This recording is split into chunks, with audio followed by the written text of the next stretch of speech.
Moon magic. Exploring the lunar eclipse. Did you know?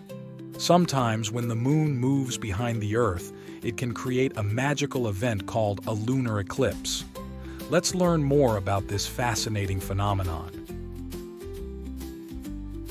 During a lunar eclipse, the Earth moves between the sun and the moon, casting a shadow on the moon's surface.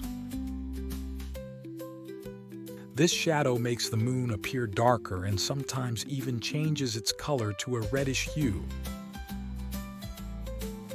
This is why it's sometimes called a blood moon. Lunar eclipses are like special shows in the night sky. They don't happen every month, but when they do, they're worth staying up late to see.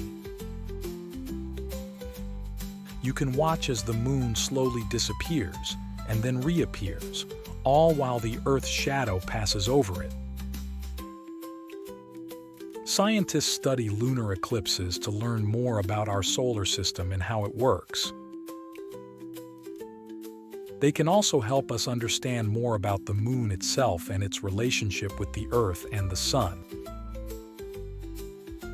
So the next time you hear about a lunar eclipse happening, be sure to take a moment to look up at the sky and marvel at the wonder of this amazing celestial event. It's like magic happening right before your eyes.